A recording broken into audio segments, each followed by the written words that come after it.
Hello मेरे प्यारे बच्चों, कैसे हो बेटा।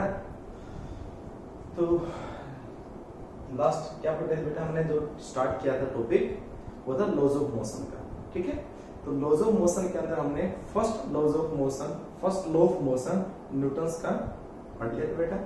आज उसमें इनर्शिया टॉपिक था, फोर्स ऑफ टॉपिक था, वो हमने पढ़ लिया था। आज हम पढ़ेंगे Newton's second law of motion.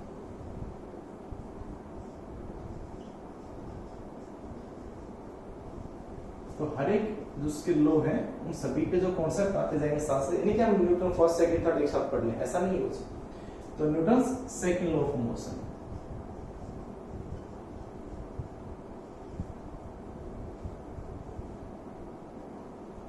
क्या होता है बेटा? The rate of change of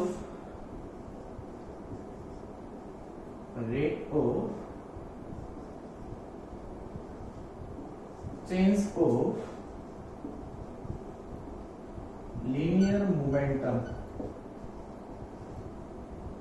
जो आपको कल पढ़ाया था linear momentum, rate of change of linear momentum is directly proportional to applied force।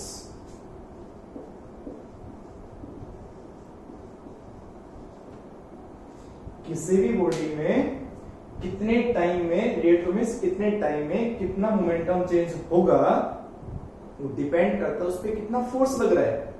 जितना फोर्स ज्यादा लगेगा उसके अंदर मोमेंटम उतना ही चेंज होगा। जैसे हम कहते हैं किसी गाड़ी को थोड़ा धीरे धीरे धक्का मार रहे हैं, मतलब क्या हुआ, क्या गाड़ी धीरे धीरे उसका मोमेंटम यानी कम मोमेंटम चेंज हो रहा है। कम मोमेंटम चेंज क्यों हुआ? क्योंकि मैंने फोर्स कम लगा रहा था मैं। ठीक है, अगर मैं फोर्स बहुत ज्यादा लगाऊं तो उसके अंदर मोमेंटम क्या होगा, ज्यादा, उसकी स्पीड बढ़ जाएगी। मास इनटू वेलोसिटी, मास तो बढ़ेगा नहीं, मास तो चेंज होगा नहीं, स्पीड बढ़ेगी, स्पीड बढ़ गया तो मोमेंटम बढ़ गया, मींस उसका मोमेंटम ज्यादा चेंज हो गया पहले से।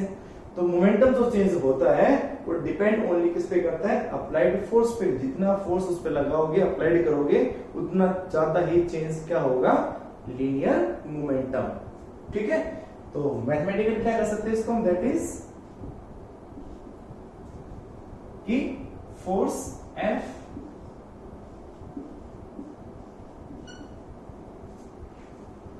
ठीक है, कितना मोमेंटम चेंज होगा वो डिपेंड किस पे करेगा?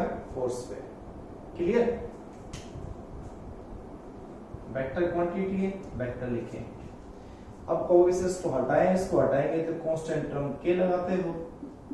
यहां इस जगह पे k का कोई सिग्निफिकेंस नहीं है। ठीक है, there is no significance of k। ये कह सकते हैं in SI system, Newton second आगे बात कर रहा हूं, k यहाँ पे 1 है, तो जो F होगा वो किसके इक्वल होगा? dp by dt के इक्वल होगा। F प्रोपोर्शनल टू भी है, डायरेक्टली प्रोपोर्शनल भी है और इक्वल भी है किसके? dp by dt के। तो ये क्या है? Newton's second law of motion. लेकिन आपने पढ़ा वो सामने ये पढ़ा है इक्वल टू ma होता है। हाँ होता है, अपने 9th क्लास की बात थी, वह छोटी सी बात थी वह, हम इसको और आगे डिटेल से पढ़ेंगे अब। तो ये तो होगी only statement Newton second law की। अब इसके देखते हैं इसके क्या क्या फॉर्म है न्यूटन सेकंड लॉ की। ठीक है, आप इसको नोट करो, मैं इसकी ब्राइटनेस चेक कर लेता हूं।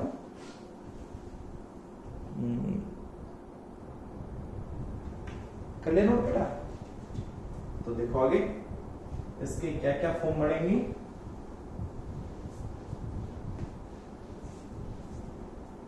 हमने लिखा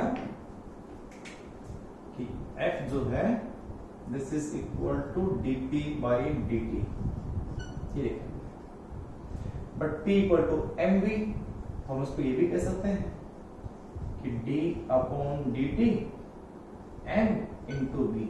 अब m तो वेक्टर नहीं है, v वेलोसिटी है, तो हम इसको ये भी कह सकते हैं, हम इसको ये भी कह सकते हैं, और F vector is equal to क्या बेटा, मैं थोड़ा सा बीच में ले देता हूं, और F vector is equal to क्या बेटा, इसके दो केस बनेंगे इसमें हमारे पास। ठीक है, तो u इंटू वी, आपने डिफरेंशिएशन पढ़ा है, डिफरेंशिएशन का मतलब चेंज होना, कि m चेंज हो रहा है टाइम के साथ कि v चेंज हो रहा है टाइम के साथ, तो एक साथ दोनों नहीं, बारी बारी से। तो कैसे, अगर मान लो m कांस्टेंट हो, यानी first factor constant then second change plus second factor constant then first factor change. ठीक है बेटा। अब यहां से बनेंगे इसके दो केस।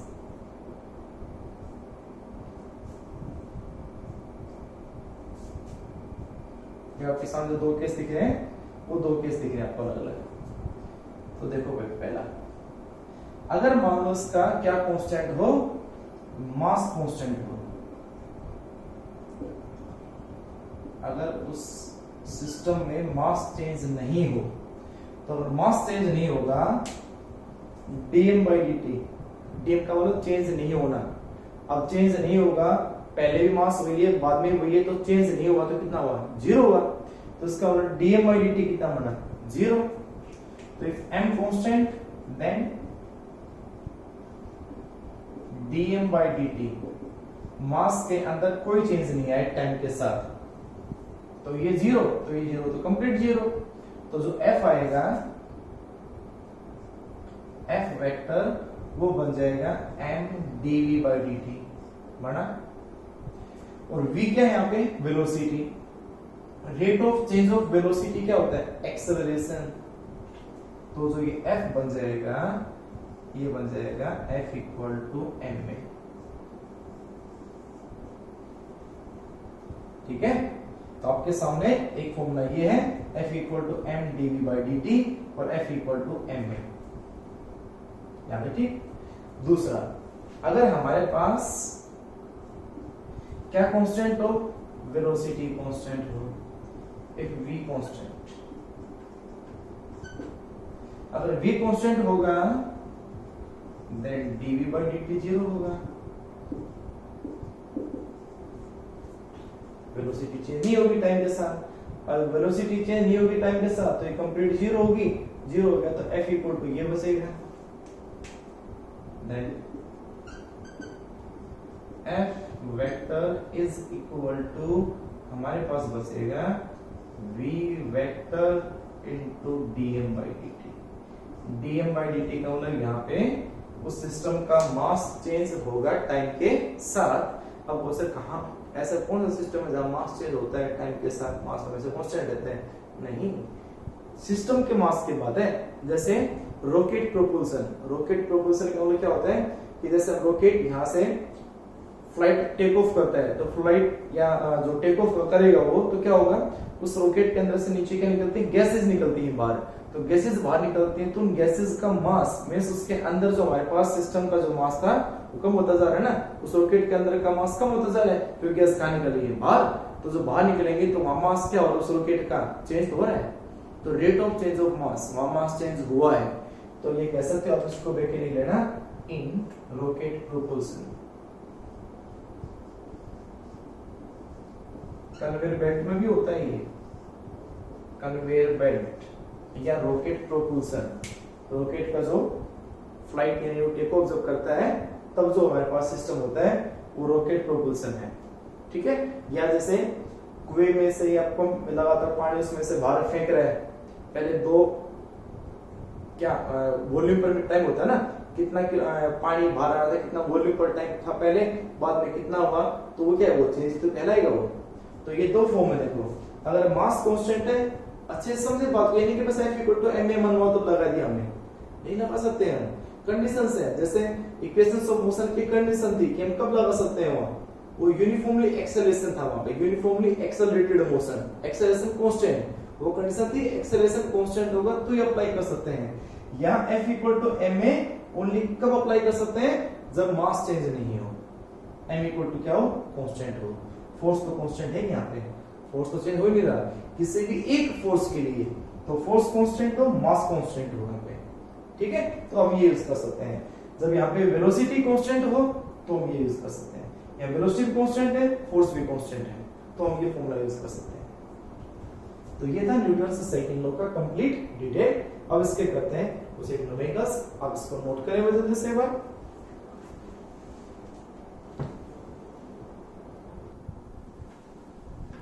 बेटा एक क्वेश्चन आपके सामने नोट करो उसको। A 5 kg block is resting on a frictionless plane.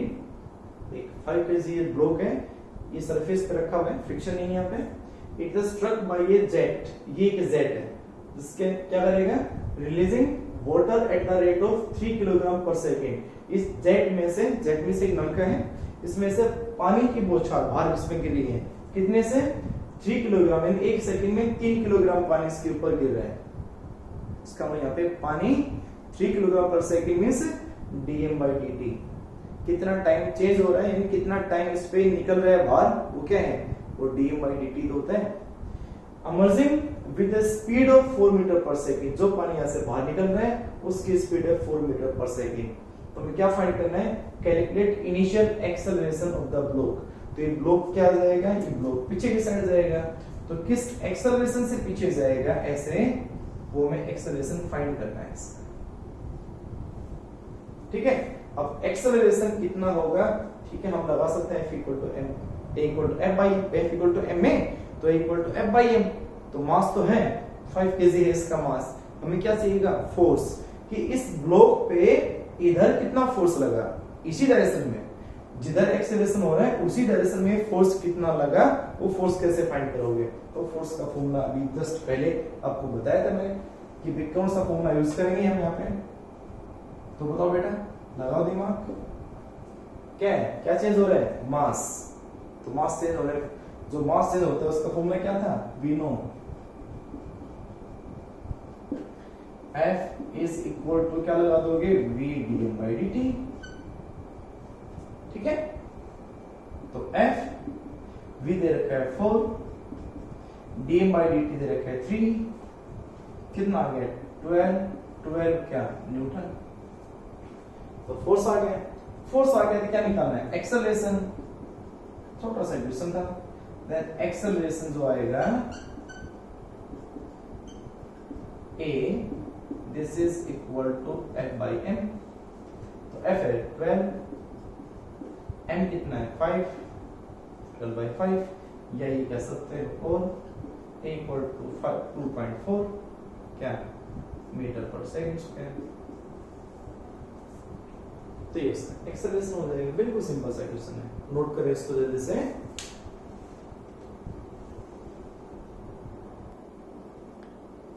हो गया नोट बेटा, जल्दी करें। अगला क्वेश्चन नोट करें बेटा,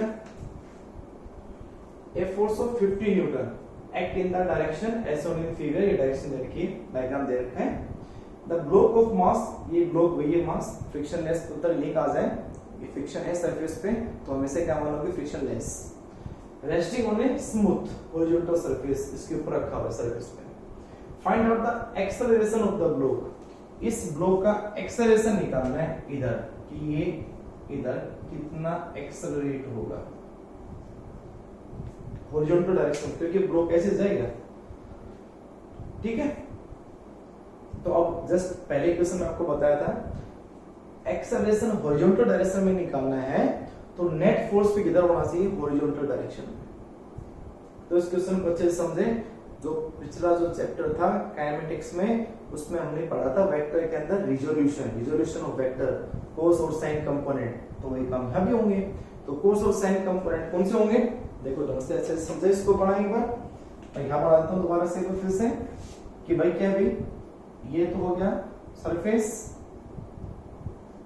ये 5 kg ब्लॉक हो गया, सॉरी मैं उसको तो उसे बनाना था, ग्रीन से ओनली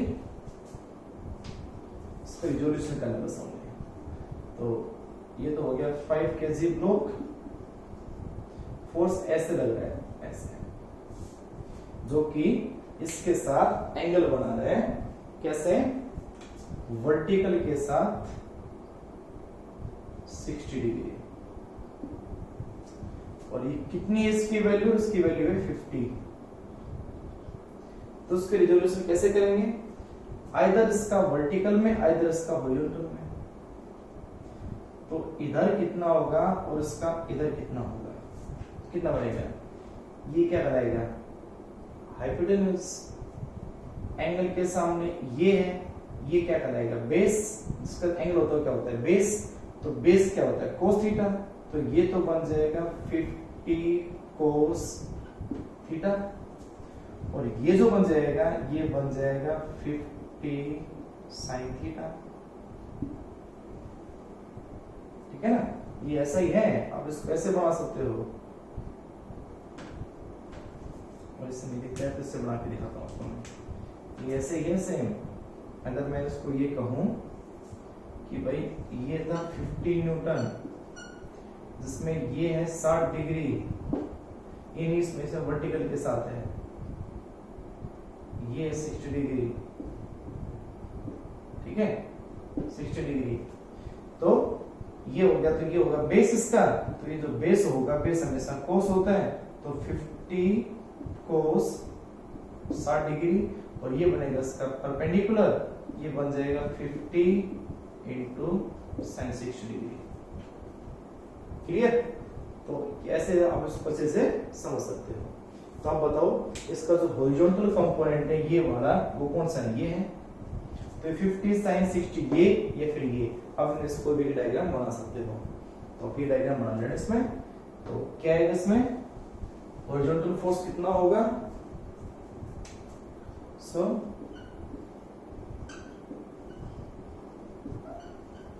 हॉरिजॉन्टल फोर्स F कितना है 50 sin 60 डिग्री, sin 60 कितना होता है √3/2, तो 50 इंटू √3/2 कितना आ गया 25, मीन्स जो फोर्स आ गया वो आ गया 25 √3 न्यूटन। तो जो एक्सेलरेशन होगा, देन एक्सेलरेशन जो आएगा A वो कितना आ जाएगा F/m, हॉरिजॉन्टल फोर्स लगाना है, तो F हमारे पास कितना है 25 √3, और मास कितना है 5,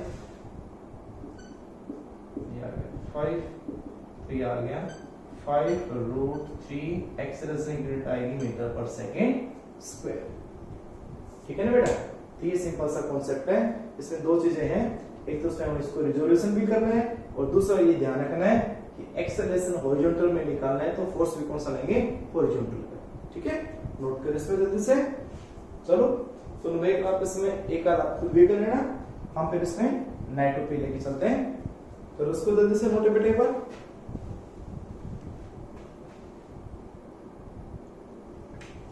हो गया बेटा नोट। उसके बाद देखो आगे इसके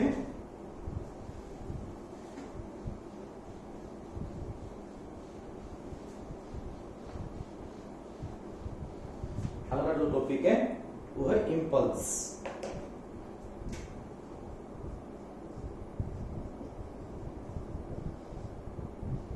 impulse,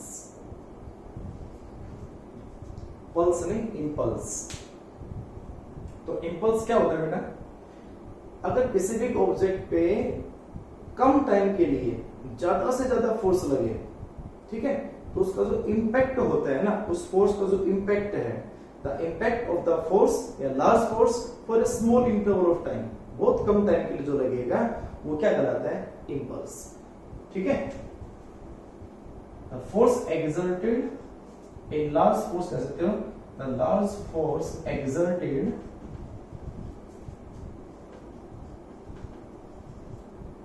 on the body for a very small interval of time, very small interval of time, then product of किस किस का, force and time is called impulse,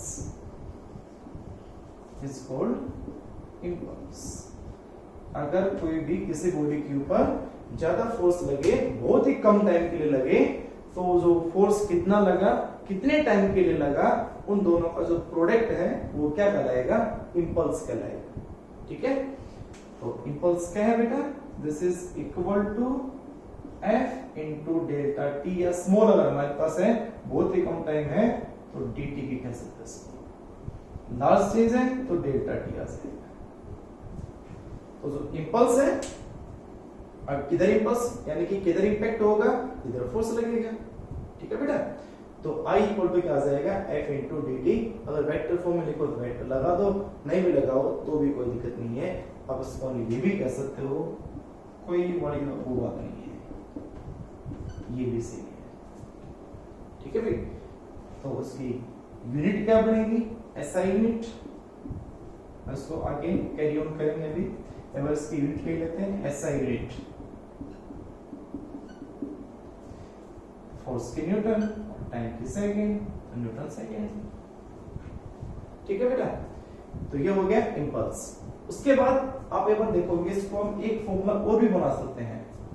आपको ये पता है F इंटू डी टी क्या होता है, याद करें। F जो था वो dp बाई dt था, है ना, but F is equal to dp by dt था, नहीं था, है ना। ऐसे तो dp कितना है यहां से, this dp is equal to F into dt बनेगा ना। तो F इंटू dt का प्रोडक्ट dp भी तो हुआ, तो F इंटू dt को dp भी तो कह सकते हो। तो फ्रॉम फर्स्ट,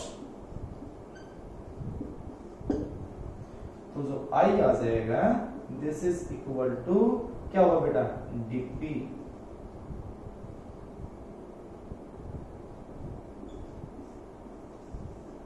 मीन्स आप ये भी कह सकते हो, impulse is equal to change in momentum।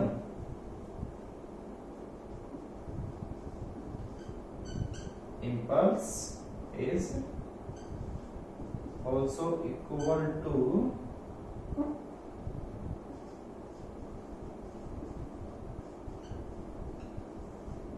change in momentum। ठीक है, इंपल्स चेंज इन मोमेंटम के इक्वल भी होता है। ठीक है बेटा, तो ये इंपल्स हुआ। अब इसी इंपल्स के अंदर एक छोटे से आती है डेफिनेशन, जिसको हम थ्योरम भी कह सकते हैं, जिसको कहते हैं इंपल्स मोमेंटम थ्योरम। तो आप इसको नोट करो बेटा जल्दी से एक बार।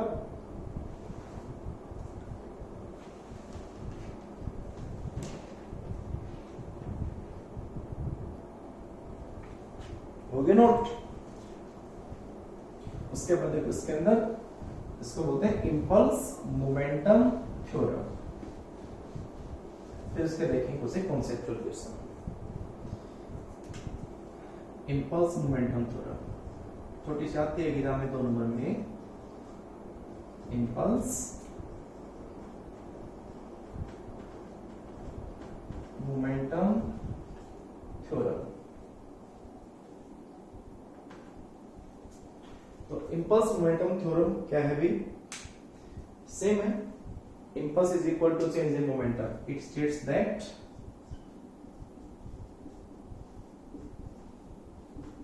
impulse is equal to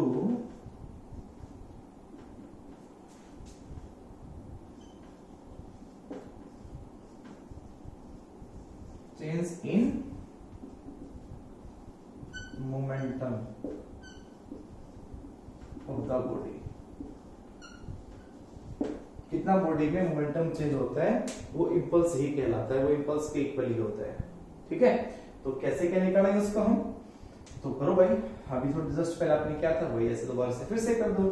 impulse का फॉर्मूला क्या था हमारे पास, I इम्प्रूव करना है उसको हमें, जो थोड़ी देर पहले क्या था वैसे ही, कि we know I equal to क्या था, I का जो फॉर्मूला था वो था I equal to F into D T, था ना बेटा। ठीक है, और F इंटू डी टी हम क्या लिख सकते हैं, dp, बट वही करना था सेम हमें। F इज इक्वल टू क्या आ जाएगा, dp बाई dt। तो यहां से जो dp आ जाएगा या F इंटू dt जो आ जाएगा वो आ जाएगा क्या, dp, चेंज इन मोमेंटम।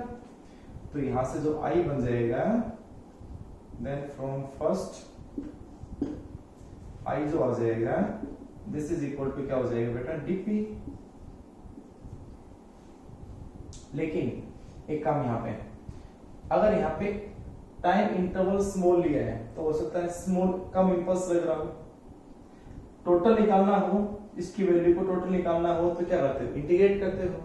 तो आई इक्वल टू क्या है डीपी। फॉर टोटल चेंज अगर निकालना हो हमें, फॉर टोटल चेंज निकालना हो हमें, उसको क्या कर दोगे इंटीग्रेट। किसी मोमेंटम पहले मान लो कितना था P1, बाद में कितना हुआ P2, तो dp का हो जाएगा p, फिर उसको आप लिख दोगे P2 minus P1, P2 minus P1, बस यही है और कुछ नहीं इसके अंदर। इंपल्स किसके इक्वल है, चेंज इन मोमेंटम में, यानी वही वैसे हमको समझ नहीं है वैसा ही है, जैसा हम इसके स्टेटमेंट में हमने पढ़ दिया था वो इसकी थ्योरम भी है। ठीक है, अब इसके हम पढ़ते हैं 2-4 बार इसके कॉन्सेप्चुअल क्वेश्चन। ध्यान से सुनना, आपकी डेली लाइफ में बहुत बार ऐसा यूज हुआ होगा। ठीक है, जैसे हम ये कहें कि जैसे कोई क्रिकेट बॉल होती है, कैच करते टाइम आप में से कोई क्रिकेट खेलता होगा तो आपने नोट भी किया होगा, कोई भी क्रिकेटर अगर बॉल को कैच करता है तो बॉल हाथ में, जब बॉल कैच करता है तो बॉल की तरफ हाथ नहीं बढ़ाता, जैसे बॉल उसके हाथ की तरफ आती है तो कैच लेते ही हाथ नीचे रहता है, वो बॉल आई और हाथ को नीचे ले जाएगा। वो ऐसा क्यों ले जाता है कि he lowers his hand while catching the ball या क्रिकेट बॉल। तो क्यों ऐसा, बिकॉज अगर मान लो वो हाथ को, जैसे बॉल आई हाथ को यहीं रखा तो बॉल को स्पीड ले रही है, वो टकराएगी तो जो इम्पैक्ट होगा, वो फोर्स लगेगा, वो बहुत ज्यादा लगेगा हाथ के ऊपर, इम्पैक्ट बहुत ज्यादा होगा, उसका इंपल्स बहुत ज्यादा होगा हाथ के ऊपर। लेकिन अगर क्या करें हम, इंपल्स क्या था, फोर्स इनटू टाइम, तो फोर्स हम चेंज नहीं कर रहे हैं, नहीं हो रहा भाई, ठीक है बोला रही, ठीक है ऐसा, हम ऐसा क्या करें ताकि इंपल्स कम से कम हो। तो क्या करें बेटा, देखो सिंपल सी बात है कि हम जैसे ही वो जो बॉल हमारे हाथ में है उसको नीचे लिए हैं, तो जो हमारा कैचिंग जो टाइम होता है, हम कैचिंग टाइम को बढ़ा देते हैं, कैचिंग जो टाइम इंटरवल वो बढ़ जाता है, और जब टाइम इंटरवल बढ़ जाएगा तो उसके ऊपर जो इफेक्ट होता है हमारे हाथों पे, इम्पैक्ट जो होता है वो कम हो जाता है। ठीक है, तो और सिंपल सा बोल सकते हो कि कोई भी क्रिकेटर हाथों को नीचे क्यों ले जाता है कैचिंग टाइम पे, for increasing the time interval या कैचिंग टाइम इंटरवल, कैच लेने का टाइम इंटरवल बढ़ा दे, क्योंकि जो इम्पैक्ट होता है वो ज्यादा कब लगता है, जब कम टाइम में ज्यादा फोर्स टकराए, इंस्टेंट टकरा गया तो इम्पैक्ट ज्यादा होता है। लेकिन अगर उस इम्पैक्ट होने का टाइम बढ़ा दिया जाए, तो उसका इफेक्ट कम से कम होता है, उस पर डैमेज कम से कम होता है। ठीक है ना। अच्छा, दूसरी बात, जैसे हम कोई कांच का बर्तन लेके आते हैं, ये कोई भी एक ऐसे जो चीज जो क्या हो टूट सकती है जरा से झटके से ही, तो आपने देखा होगा वो कागज के रेपर में रोई वगैरह डाल के उनमें जाके लेके आते हैं वो, ऐसा क्यों, क्योंकि जो उनका इम्पैक्ट होता है, अगर उनके बीच में वो रोई वगैरह ना लगाएं तो क्या होगा, फिर वो सीधे टकराएंगे, डैमेज हो जाएंगे। इसका मतलब अगर इम्पैक्ट होता भी है तो उनके बीच में टाइम इंटरवल बढ़ जाता है, बहुत ज्यादा देर में आपस में टकराएंगे तो फोर्स कम लगेगा। और बाइक वगैरह, स्कूटर वगैरह, गाड़ी वगैरह, इन सभी में सोकर्स का यूज करते हैं। तो सोकर क्यों यूज करते हैं, क्या काम आते हैं सोकर काम आते हैं इम्पैक्ट को कम करने में, क्योंकि भाई जो व्हीकल चल रहा है तो रोड पे जैसे ही जर्क आएगा तो सोकर क्या करेगा, दबेगा, फिर उठ के आएगा, हमारे ऊपर जो जर्क जाएगा, हमारे ऊपर जो इम्पैक्ट जाएगा वो कौन झेलेगा, सोकर। वो सोकर उस इम्पैक्ट का टाइम, हमारे तक पड़ने का टाइम क्या कर देगा, बढ़ा देगा, तो वो इफेक्ट कम से कम हमारे ऊपर आएगा। जितना ज्यादा झटका लगता है हमारे ऊपर उसका इफेक्ट ज्यादा आता है, ऐसा है ना। लेकिन ऐसा तो नहीं है कि जितना झटका बाइक पे लगा उतना हमारे भी लगा, जितना झटका टायर पे लगा उतना हमारे भी लगा, नहीं ऐसा। इम्पैक्ट उन पे ज्यादा होता है, हमारे भी इम्पैक्ट कम होता है। क्यों होता है, क्योंकि वो जो सोकर्स होते हैं वो इम्पैक्ट को कम कर देते हैं, टाइम इंटरवल बढ़ा देते हैं उसका। ठीक है।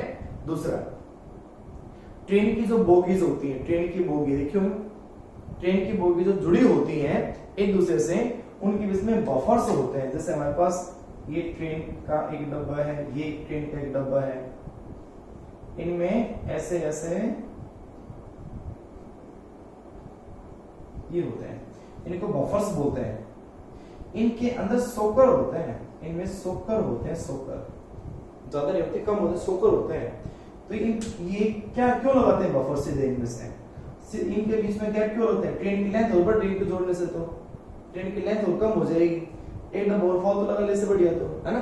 नहीं, ये लगाने से क्या होता है बेटा, इनके लगाने से ये है, अगर मान लो ट्रेन में ब्रेक मारने पड़ गया इमरजेंसी, अब ट्रेन रुकेगी तो ये बफर्स आपस में टकरा के रह जाएंगे, नहीं तो डायरेक्ट बोगी अगर टकराएंगी दोनों आपस में तो क्या होगा, अगर दोनों बोगी आपस में टकराएंगे तो इनका इफेक्ट ज्यादा हमारे ऊपर आएगा। अब अगर ये दोनों आपस में टकराएंगे तो पहले इंपैक्ट इनके ऊपर होगा, फिर इन बोगी पे आएगा, फिर हमारे जो बैठे उन पे वहां पे आएगा, तो क्या होगा, हमारे तक पहुंचते पहुंचते वो इंपैक्ट बहुत कम हो जाता है, क्योंकि कोलिजन टाइम, इंपैक्ट टाइम बढ़ जाता है। ठीक है ना। तो सभी के सभी जो क्वेश्चंस हैं सारे, इन सभी क्वेश्चंस में आप एक ही आंसर दे सकते हो कि इंपैक्ट को कम से कम करने के लिए टाइमिंग बढ़ा दिया जाए, वो टाइम है वो बढ़ा दिया जाए। ये वो कह सकते हैं कि अगर सीमेंटेड फ्लोर पे अगर हम क्या करते हैं, छत पर से कूदे मान लो तो, या कहीं जगह कूदे तो इंजरी हो जाती है, लेकिन अगर रेत में कूदे तो इंजरी नहीं होती। क्यों नहीं होती? क्योंकि फर्श जो है वो वही रहेगा, वो इंपैक्ट तब के तब होगा जब गिरेंगे, लेकिन जब रेत में गिरेंगे तो पैर हमारा उसके अंदर धस जाता है, हम रेत में टकराए लेकिन रेत में रुके कब, रेत में रुके तब थोड़ी देर बाद, तो जो इंपैक्ट हुआ वो क्या हो गया, कम हो गया अपने आप। ठीक है ना, हमारे रुकने का जो टाइम हो गया वो कम हो गया, इंपैक्ट का टाइम कम हो गया, टाइम बढ़ गया, इंपैक्ट कम हो गया। ठीक है बेटा, तो सभी का आंसर एक ही है, हम उसको टाइम पीरियड जो होता है वो बढ़ा देते हैं ताकि इंपैक्ट कम से कम। तो ये सारे के सारे क्या है, इंपल्स के कॉन्सेप्चुअल क्वेश्चन है, ये सभी आप अच्छे से नोट कर लें। ठीक है, मैं आपको भेज भी दूंगा पे इनके कुछ क्वेश्चंस, बाकी आपके पास बुक है तो उनमें से आप नोट कर सकते हो।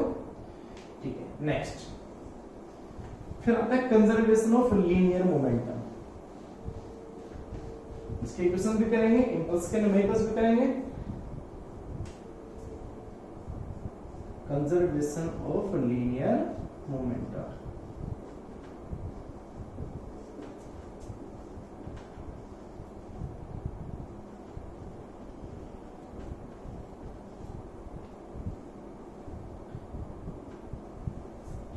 तो क्या है कंजर्वेशन ऑफ लीनियर मोमेंटम बेटा? कोई भी जो मोमेंटम है, लीनियर मोमेंटम है, वो कांस्टेंट होता है। Total momentum, total linear momentum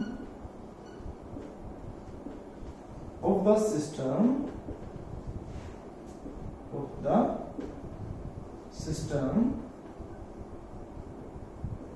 remains constant, या ये कह सकते हैं कंजर्व। कंजर्वेशन में ये होता है कंजर्व होना, कांस्टेंट रहना, तो चेंज ना हो। If no external force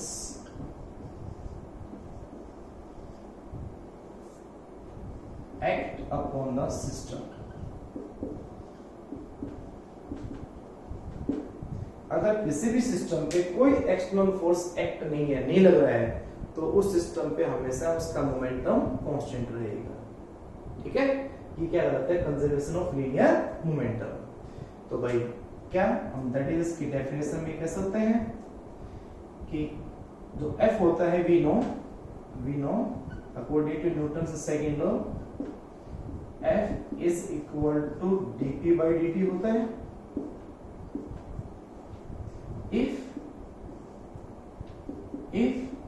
F equal to 0, अगर फोर्स जीरो हो गया तो rate of change of linear momentum भी जीरो, मींस मोमेंटम चेंज नहीं होगा, टाइम के साथ मोमेंटम चेंज जीरो होगा, मींस मोमेंटम चेंज नहीं होगा, यानी कि दैट इज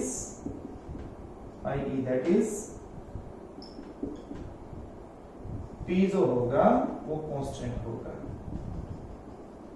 उस सिस्टम का टोटल मोमेंटम कांस्टेंट होगा। ठीक है, ये है। अगर उस सिस्टम के अंदर मान लो P क्या है, नेट मोमेंटम।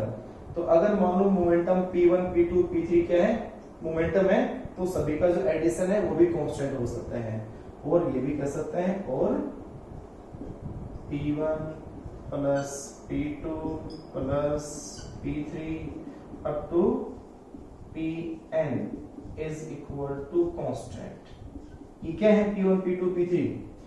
P1, अब मान लो एक सिस्टम जैसे मान लो ये सिस्टम है, इस सिस्टम में 1 2 3 4 5 6 n पार्टिकल्स हैं। कोई भी सिस्टम है वो n पार्टिकल से मिलके बना है।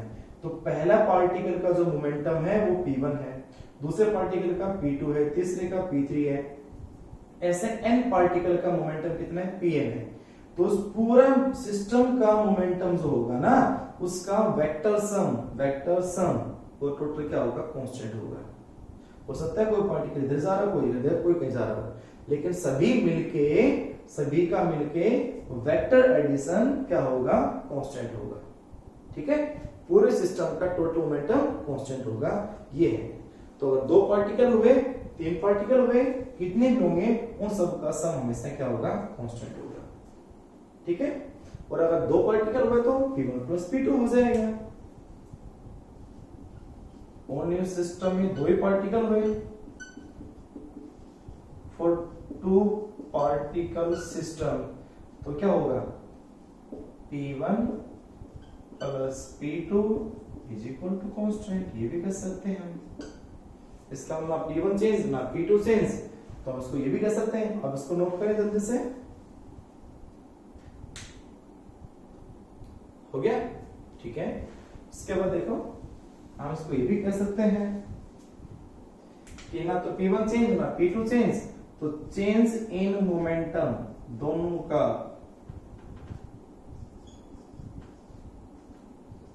कितना होगा, 0। जब आगे चेंज डेल्टा का मतलब क्या होता है, लार्ज चेंज तो होता है 0, चेंज तो होता नहीं है, बस सिंगल जो होता है वो कांस्टेंट होता है, मींस P1 प्लस P2। ठीक है, क्योंकि अगर चेंज नहीं होता है, डिफरेंशिएशन क्या हो जाएगा, उसका 0 हो जाएगा। तो डेल्टा P1 और डेल्टा P2 क्या होगा, 0। या ये भी कह सकते हैं हम, और delta P1 is equal to delta P2, यानी कि दोनों का मोमेंटम मैग्नीट्यूड में तो इक्वल है, P1 और P2 दोनों का चेंज इन मोमेंटम मैग्नीट्यूड में तो इक्वल है, नेगेटिव में आपस में अपोजिट डायरेक्शन में अपोजिट है, मैग्नीट्यूड में इक्वल है। ये होता है क्या, हमारा कंजर्वेशन ऑफ लीनियर मोमेंट का। ठीक है, नोट कर लेना इसको जल्दी से।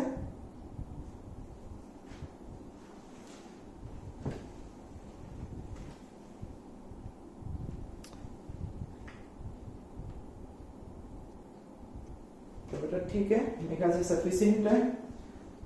मैंने सोचा इसका एप्लीकेशन भी करवाएंगे इसमें ऐसे आवाज में, कोई बात नहीं, तो आप इसमें आवाज इतना ही कर लें। नेक्स्ट लेक्चर के अंदर हम इसकी जो कंजर्वेशन ऑफ लीनियर मोमेंटम उसकी एप्लीकेशन करवाएंगे, और इंपल्स के ऊपर और उनके ऊपर कंजर्वेशन मोमेंटम के ऊपर न्यूमेरिकल्स करेंगे। ठीक है, थैंक यू बेटा, bye, good night, take care.